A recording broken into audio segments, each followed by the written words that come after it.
ಈ ಆರೋಗ್ಯ ಚೆನ್ನಾಗಿರಬೇಕು ಅಂತಂದರೆ ಏನು ಮಾಡಬೇಕು ಅಂತಂದರೆ ಬಸವಣ್ಣನವರು ಹೇಳಿದಾಗೆ ಎನ್ನ ಕಾಲವೇ ಕಂಬ ದೇಹವೇ ದೇಗುಲ ಶಿರವೇ ಹೊನ್ನ ಕಳಶವಯ್ಯ ಅಂತ ಹೇಳಿದಾಗೆ ನಾವಿರಬೇಕು.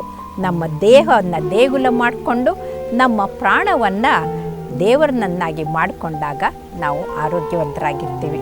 ಇದಕ್ಕೆ ಉದಾಹರಣೆ ಅಂತಂದರೆ ಯಾರಾದರೂ ಮದ್ಯಪಾನ ಧೂಮಪಾನ ಮಾಡಿಕೊಂಡು ಕಾಲನ್ನು ಕುಡಿದವನಿಗೆ ನಡೆಯೋಕ್ಕಾಗಲ್ಲ, ಅಥವಾ ಧೂಮಪಾನ ಮಾಡಿದವ್ರಿಗೆ ಇಡೀ ಶರೀರದಲ್ಲಿರೋ ರಕ್ತನಾಳಗಳೆಲ್ಲ ಡ್ಯಾಮೇಜ್ ಆಗಿಬಿಟ್ಟು ಕಾಲು ಗ್ಯಾಂಗ್ರೀನ್ ಆಗಿ ಕುಂಟ ಆಗ್ತಾನೆ, ಇಲ್ಲ ಕಾಲು ಕತ್ತರಿಸ್ಕೊಂಡು ಅವರು ಒಂದೇ ಕಾಲಲ್ಲೂ ನಡಿಬೇಕಾಗತ್ತೆ. ಹಾಗಾಗಿ ಕಾಲು ಗಟ್ಟಿಯಾಗಿರಬೇಕು ಅಂತಂದರೆ ಧೂಮಪಾನ ಮದ್ಯಪಾನದಿಂದ ದೂರ ಇರಬೇಕು. ದೇಹವೇ ದೇಗುಲ ಅಂತ ಆಗಬೇಕಂದ್ರೆ ನಮ್ಮ ದೇಹವನ್ನು ಕಾಪಾಡ್ಕೊಳ್ಳೋಕ್ಕೆ ನಾವು ಶುಚಿತ್ವವೇ ದೈವತ್ವ ಅಂತ ಇರಬೇಕು. ಎಲ್ಲಿ ಕೈ ಬಾಯಿ ಶುದ್ಧವಾಗಿರುತ್ತೋ ಅಲ್ಲಿ ಆರೋಗ್ಯ ಚೆನ್ನಾಗಿರುತ್ತೆ ಅಂತ ಗೊತ್ತಾಗಿದೆ. ಕೈಯನ್ನು ತೊಳ್ಕೊಳ್ಬೇಕು, ಬಾಯನ್ನು ಶುದ್ಧವಾಗಿರಬೇಕು.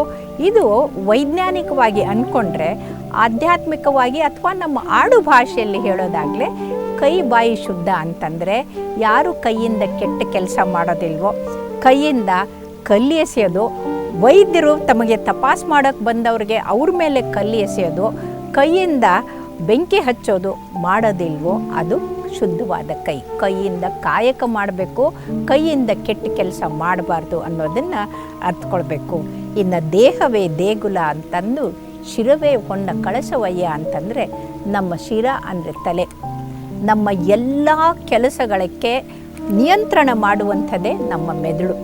ಆ ಮೆದುಳು ಅದು ಚೆನ್ನಾಗಿದ್ದರೆ ನಮ್ಮ ಎಲ್ಲ ಕಾಯಕವೂ ಕೂಡ ಚೆನ್ನಾಗಿರುತ್ತೆ. ಮನಸ್ಸೇ ಚೆನ್ನಾಗಿಲ್ಲೇ ಇದ್ದರೆ ಯಾವ ಕೆಲಸನೂ ಚೆನ್ನಾಗಾಗೋದಿಲ್ಲ. ಮನಸ್ಸಿದ್ರೆ ಮಾರ್ಗ ಅಂತಾರೆ, ಆದರೆ ಮನಸ್ಸಿದ್ರೆ ಮನಸ್ಸಿನ ಒಡೆಯ ಮಹಾದೇವ ಅಂತ ನಮ್ಮ ಅಕ್ಕ ನಾಗಮ್ಮ ಅಂದರೆ ಬಸವಣ್ಣನವರ ಅಕ್ಕ ಚನ್ನಬಸವಣ್ಣನ ತಾಯಿ ಹೇಳ್ತಾರೆ. ಮನದ ಒಡೆಯ ಮಹಾದೇವ ಮನವ ನೋಡಿಯನೆಂದು ಮನುಜರ ಕೈಯಿಂದ ಒಂದೊಂದು ನುಡಿಸುವನು. ಇದಕ್ಕೆ ಕಳವಳಿಸದಿರು ಮನವೇ, ಇದಕ್ಕೆ ಕಾತರಿಸದಿರು ತನವೇ, ನಿಜವನ್ನರಿತು ನಿಶ್ಚಿಂತೆಯಾಗಿರು ಕಂಡ ಅಂತ ಹೇಳ್ತಾರೆ. ಬಸವಣ್ಣ ಪ್ರಿಯ ಸಂಗಯ್ಯನು ಬೆಟ್ಟದನಿಪ ಅಪರಾಧವನ್ನು ಒಂದು ಬೊಟ್ಟಿನಲ್ಲಿ ತೊಡೆವನು ಅಂತ. ಇದು ಆರೋಗ್ಯವಂತರ ಲಕ್ಷಣ. ಅಂದರೆ ನಮ್ಮ ಮನಸ್ಸು ಮಹಾದೇವ, ಆ ಪರಮಾತ್ಮನಿಗೂ ನಮಗೂ ವ್ಯತ್ಯಾಸ ಇಲ್ಲ. ನಾವು ಪರಮಾತ್ಮನ ಸ್ವರೂಪ ಅಂದ್ಕೊಂಡು ಎಲ್ಲ ಸಮಾಜದ ಪ್ರತಿಯೊಬ್ಬರನ್ನೂ ಕೂಡ ನಾವು ಪ್ರೀತಿಯಿಂದ ನೋಡಿದಾಗ ನಮಗೆ ತೊಂದರೆಗಳಾಗೋದಿಲ್ಲ. ಆದರೆ ಅವನು ಹಾಗಂದ, ಇವನು ಹೀಗಂದ, ಇವಳು ಹೀಗಂದ್ಲು ಹಾಗಂದ್ಲು ಅಂತ ಮನುಷ್ಯರು ತಲೆಗೊಂದೊಂದು ಮಾತಾಡ್ತಾ ಇರ್ತಾರೆ. ಆ ಮಾತನ್ನು ನಮ್ಮ ತಲೆಗೆ ಹಚ್ಕೊಂಡು ನಾವು ನಮ್ಮ ಮನಸ್ಸಿನ ಶಾಂತಿಯನ್ನು ನಾಶ ಮಾಡಿಕೊಂಡ್ರೆ ನಮ್ಮ ಆರೋಗ್ಯ ಹಾಳಾಗತ್ತೆ. ಇದನ್ನು ವೈಜ್ಞಾನಿಕವಾಗಿ ಸೈಕೋಸೊಮ್ಯಾಟಿಕ್ ಡಿಸಾರ್ಡರ್ಸ್ ಅಂತೀವಿ. ಅಂದರೆ ಮಾನಸಿಕ ಒತ್ತಡದಿಂದ ನಮ್ಮ ಶರೀರದ ಮೇಲೆ ಆಗುವಂಥ ದುಷ್ಪರಿಣಾಮಕ್ಕೆ ಸೈಕೋಸೊಮ್ಯಾಟಿಕ್ ಡಿಸಾರ್ಡರ್ಸ್ ಅಂತೀವಿ. ಹಾಗಾದರೆ ಈ ಮನಸ್ಸಿಂದ ಬರುವಂಥದ್ದು ತೊಂದರೆಗಳು ಯಾವುದು?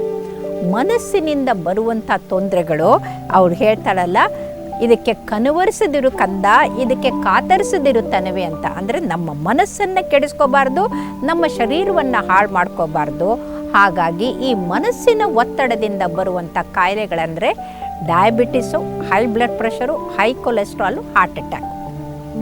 ಸೊ ಯಾರು ಮನಸ್ಸಿಗೆ ಬೇಜಾರು ಮಾಡಿಕೊಂಡು ಮನಸ್ಸಿನ ಒತ್ತಡದಿಂದ ಮನಸ್ಸಿನ ದುಗಡದಿಂದ ಮಿತಿಮೀರಿ ತಿಂದು ಸ್ಥೂಲಕಾಯರಾಗಿ ಆ ಸ್ಥೂಲಕಾಯದಿಂದ ಅವರು ಆರೋಗ್ಯವನ್ನು ಹಾಳು ಮಾಡ್ಕೊಳ್ತಾ ಇದ್ದರೆ ಅದು ನಿಜವಾಗ್ಲೂ ಅವರಿಗೆ ತೊಂದರೆ ಆಗುತ್ತೆ. ಆದ್ದರಿಂದ ಯಾರು ಮನಸ್ಸನ್ನು ನಿರರ್ಗಳವಾಗಿ ಇಟ್ಕೊಂಡು ನಿಶ್ಚಿಂತೆಯಾಗಿರ್ತಾರೋ, ಮನಸ್ಸನ್ನು ಚೆನ್ನಾಗಿಟ್ಕೊಳ್ತಾರಲ್ಲ, ಅವ್ರಿಗೆ ಆರೋಗ್ಯ ಚೆನ್ನಾಗಿರುತ್ತೆ.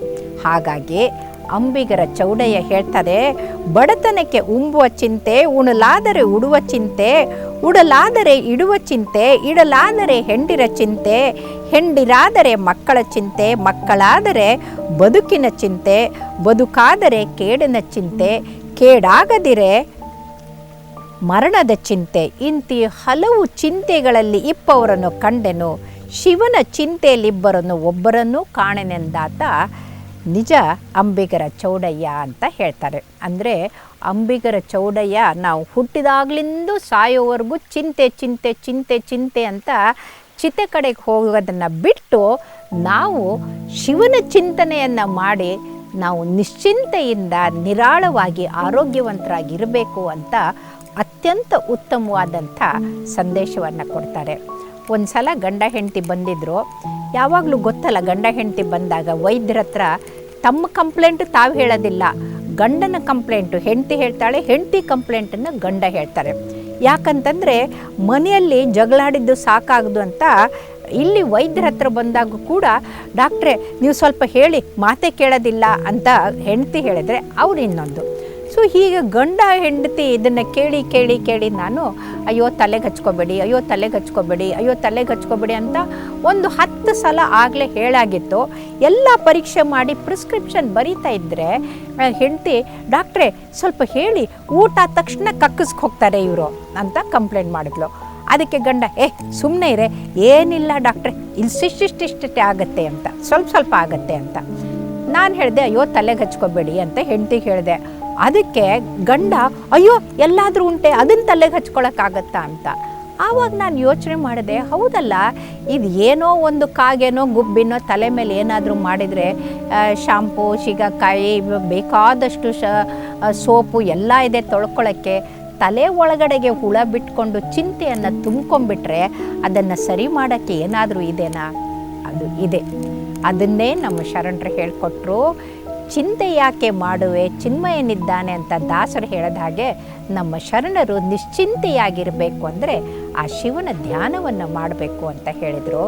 ಇವತ್ತು ವೈಜ್ಞಾನಿಕವಾಗಿ ಗೊತ್ತಾಗಿದೆ, ಲೋಯೋಲಾ ಯೂನಿವರ್ಸಿಟಿಯಲ್ಲೂ ಕೂಡ ಗೊತ್ತಾಗಿದೆ, ಜಪಾನಿನ ವೈದ್ಯಕೀಯ ತಪಾಸಣೆಯಲ್ಲೂ ಕೂಡ ಗೊತ್ತಾಗಿದೆ. ಯಾರು ಧ್ಯಾನ ಮಾಡ್ತಾರ, ದೇವರ ಧ್ಯಾನದಲ್ಲಿ ಮಗ್ನರಾಗಿರ್ತಾರಲ್ಲ, ಅವರಿಗೆ ಮಾನಸಿಕ ಒತ್ತಡ ಕಡಿಮೆ ಆಗುತ್ತೆ, ಅವರ ಬ್ಲಡ್ ಪ್ರೆಷರು ಕೂಡ ಕಡಿಮೆ ಆಗುತ್ತೆ, ಅವರ ಬ್ಲಡ್ ಶುಗರ್ ಲೆವೆಲು ಕೂಡ ಕಡಿಮೆ ಇರುತ್ತೆ, ಅವರ ಆರೋಗ್ಯ ತುಂಬ ಸುಧಾರಣೆ ಆಗುತ್ತೆ ಅಂತ. ಹಾಗಾಗಿ ಯಾರು ದೇವರ ಧ್ಯಾನವನ್ನು ಮಾಡ್ತಾರಲ್ಲ ಅವರು ಆರೋಗ್ಯವಂತರಾಗ್ತಾರೆ. ಒಂದು ಕಾಲಕ್ಕೆ ದೇವರ ಧ್ಯಾನ ಅಂತಂದರೆ ಹಿಮಾಲಯಕ್ಕೆ ಹೋಗೋದು, ತಪಸ್ ಮಾಡೋದು. ಶರಣರು ಹಾಗೆ ಹೇಳಲಿಲ್ಲ. ಶರಣರು ಸಮಾಜವನ್ನು, ಕುಟುಂಬವನ್ನು ಬಿಟ್ಟು ಬೇರೆ ಕಡೆಗೆ ಹೋಗಿ ಧ್ಯಾನ ಮಾಡಿ ಅನ್ನಲಿಲ್ಲ. ಅವರು ಬದುಕಿನ ಎಲ್ಲ ಆಯಾಮಗಳನ್ನು ಅವರು ಆಧ್ಯಾತ್ಮೀಕರಣಗೊಳಿಸಿ ಅದನ್ನು ಅವರು ಬದುಕನ್ನೇ ಒಂದು ಆಧ್ಯಾತ್ಮ ಅಂದ ಹಾಗೆ ಬದುಕನ್ನು ತೋರಿಸ್ಕೊಟ್ರು.